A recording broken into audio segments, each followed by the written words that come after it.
up, Ohio? Hey everybody, welcome to the Cleveland Sports Report. I know it seems like it's been forever since I've done the show. Quite frankly, it really does feel like it's been forever since I've done the show me personally. Had to take a vacation, wanted to take some time to get away from everything. I needed it, I'm refreshed. So here's the other honest part of this whole starting segment. I have no idea which team I want to start out with because the Browns just started last night. The Cavs still continue to dominate the headlines here in Northeast Ohio with everything. And the Indians played today. They won over the Yankees 5-1. And as you can see on the bottom of your screen, my Twitter handle is @mbrolis. My email is still nickbrolis8404@yahoo.com. I actually had to write my notes down right here because I really didn't know where I wanted to start out with. So, just for the sake of it all, I'm going to start out with the Browns from Saturday night. I was really excited for the fact the football season's back, obviously. And yes, of course, everybody's caught up in Manziel mania in terms of most Browns fans. And to be honest with you, I thought he had a pretty good preseason debut. Some of his passes were, a little off, but most of them were right there. And the only, I should say, not passes, but the only pass that I really questioned that I can remember off the top of my head was the pass he made to the sideline. And I think it's because the timing was more off so than anything. So, I give the slight edge to Johnny Manziel in terms of round one, if you will, between him and Hoyer. But Hoyer looked pretty good as well. So, it's really undecided if you ask me. I, for one, still say Hoyer needs to start in week one when they go to Pittsburgh. But that's my opinion. And Dante Whitner, the Browns safety, was actually interviewed after the game in the locker room. And he said that it's 50-50 in terms of people who think that Johnny Manziel should start and people that think that Brian Hoyer should start. Now, the next game is at Washington. Not tomorrow, this Monday night, no. Next Monday night, it's the first of only 2 primetime games for the Browns this year.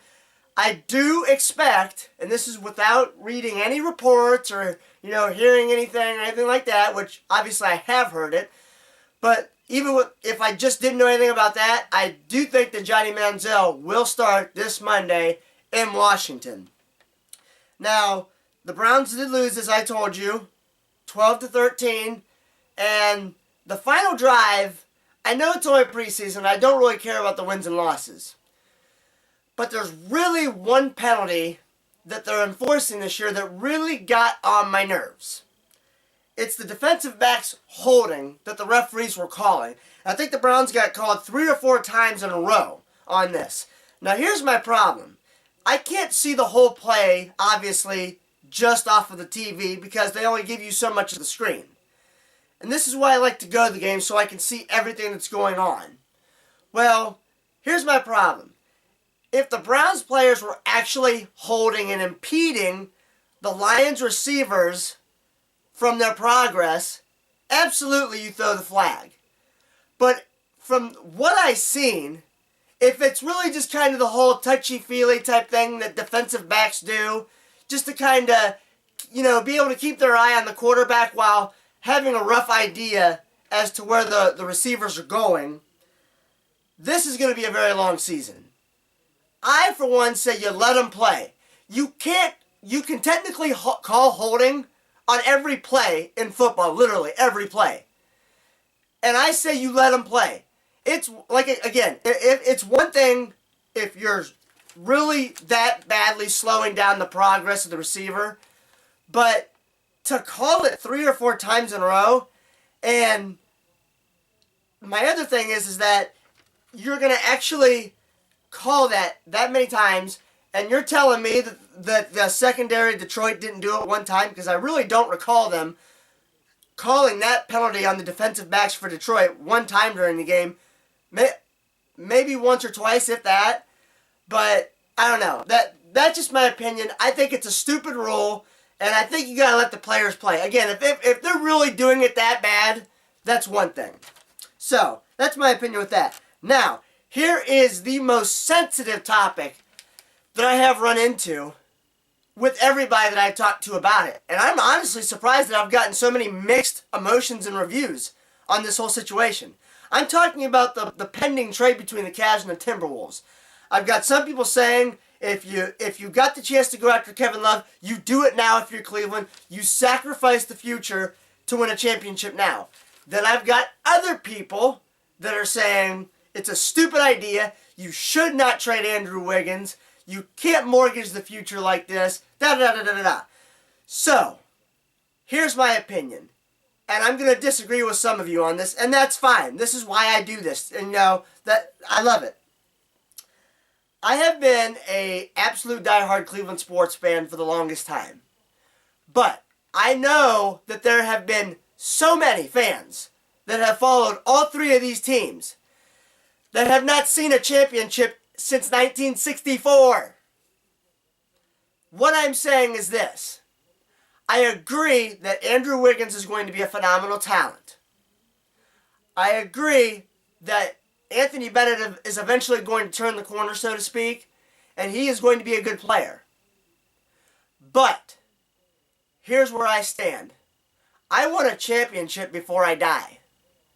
And I am fine with Wiggins developing and growing up in Minnesota, who, might I add, he probably won't even be with the team in 5 years because players just don't stay in places like Milwaukee. That includes Jabari Parker.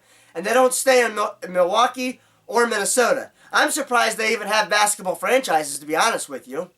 So, I am fine with them trading Andrew Wiggins and Anthony Bennett for Kevin Love.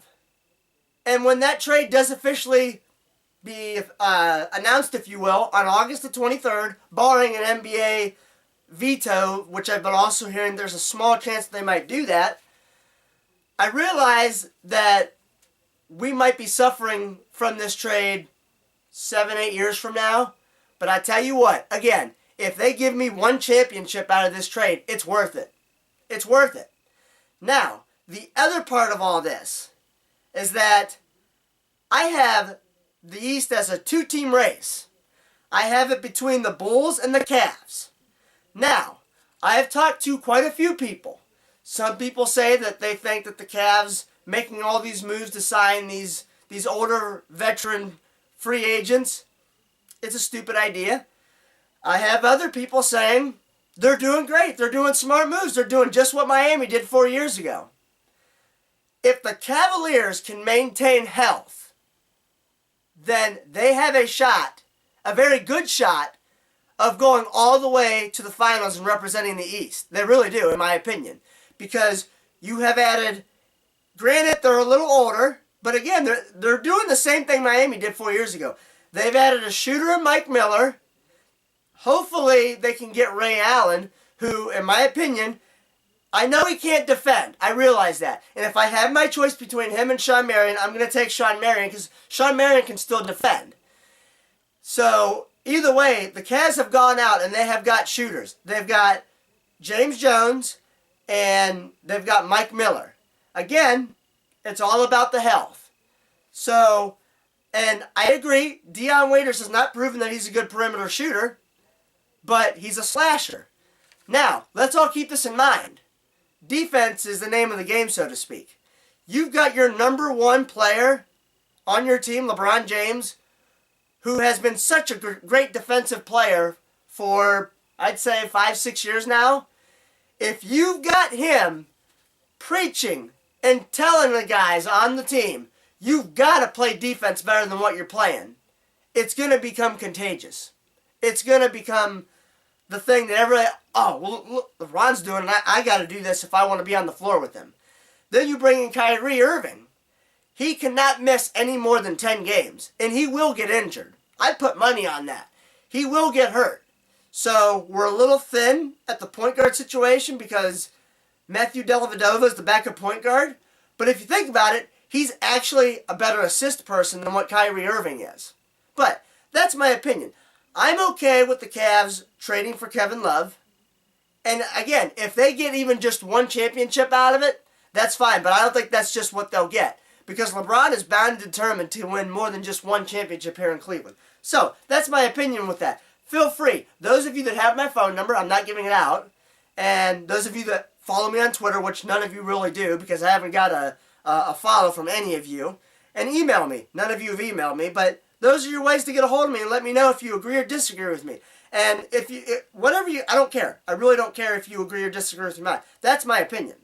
Now, moving on to the Indians. They're now 500 again after their win over the Yankees today. Again, final score 5-1. They're third in the division, but they're 4.5 back of the Kansas City Royals in the wild card. But that's not even my problem. The whole team in itself is really not my problem. Have you really been hearing anything about the Indians being talked about in sports radio around here? Sports television? Other than maybe Sports Time Ohio? Here's my problem. I think that the Indians, with all the stuff that's going on with the Cavs, obviously with the Browns starting up, the Indians have become a forgotten team for the most part. I really, really do believe that. I'll be honest with you guys. The people that I work with, they're not talking baseball. We haven't talked baseball in quite a bit where I work at. When I go out in public, I don't see hardly anybody wearing Indians gear. It's either Browns or Cavs. And I love baseball, I really do. I think it's a great game. These races are very tight these days. I mean, I'm going to actually give you now, the races for baseball. I really am. Over in the East, you got the Orioles. They're 6 games up on the Blue Jays. And then you got the Yankees are 6.5 back, and the Rays and the Red Sox are trailing. Here in the Central, I have the Tigers winning the division, as I've told you all year round. And then you got the Royals that are hot on their tail. And then the Indians are in third, followed by the White Sox and the Twins. Over in the West, it's a 2-team race with the Athletics and the Angels. Other than that, over in the National League, you got in the East, the Nationals are in first place. And then the Braves and the Marlins are trying to stay afloat. And then you got the Mets and the Phillies. The Central in the NL is still very close, excluding the Cubs, between the Brewers, the Cardinals, the Pirates, and the Reds. And over in the West, it's been a 2-team race for the most part between the Dodgers and the Giants. What I'm getting at is it's very unfortunate for the Indians that they haven't done enough to maintain some sort of attention from the people around here. And honestly, the attendance, even though it's already been showing for so long now, it's really going to be showing. Because there was 30 people up in Akron for LeBron James' homecoming. Not 30 people, 30,000. Just to see a guy come back in this area. Granted, it was LeBron James. But, I mean, the Cavs, they drew, I think it was 13,000 for the draft party. And the Browns, they're drawing anywhere between, 3,000 to 4,500 for training camp. Not to mention they drew 20,000 for their scrimmage up in Akron at Infocision Stadium. Here's my thing. Again, I love baseball. But I hear so many people say how if the game would just speed up a little bit. Because that's how life is these days. It's moving so fast. And that's why I think so many people are being turned off by baseball these days, is because it's not moving fast. But baseball is a slow-moving, patient sport. That's what makes it so special. It's unique in its own way. So, that's what I have with all that. But, to end this edition of this Cleveland Sports Report, I'm going to come out with some questions for you. And these are the CSR Questions of the Week, presented to you by my buddy Andy, Barry, Casey, and Dan at my group, Cafe 80s. We're obviously not really my group, but they're my favorite group to go see live music. For all those of you that have smartphones, get the Bands in Town app. You can also check out their website at thecafe80s.net. Follow them on Facebook at The Cafe 80s. It's very simple to be in touch with these guys. And they just had a showing Saturday night, I think it was Friday night. Yeah, it was Friday night at Dietz Landing. It was my new, as I was telling Andy just that night and earlier, it's my new favorite spot for them to go see because they were right on the lake. There was pontoon boats right next to the stage. The stage was big. The food was great. I'm strongly encouraging all of you that continue to tell me, well, I'll be out there, I'll come out. Okay, stop telling me and actually come out to see them because it's a great time and I absolutely love Cafe 80s. I strongly encourage you to follow them. Here's the first of my two questions. What NFL rule would you change? For me, it's that stupid half the distance to the goal crap. I absolutely hate it when you have a team pinned on the 1 yard line and they continue to make false starts or penalties or whatever, and the ref always says, the penalty is half the distance to the goal, remains third down. No. You get them all the way to where it's fourth down. If they continue to do it, guess what? They're forced to punt. Period. Number 2. Are you okay with the Cavs sacrificing the future to win a championship now? And I already told you that I'm fine with it, but I want to know where you guys stand with it. I think the Cavs went out and they got the weapons that they needed. They went out and they got shooters. Granted, they're older, but as long as they have their health, this team, I feel, will represent the Eastern Conference in the NBA Finals.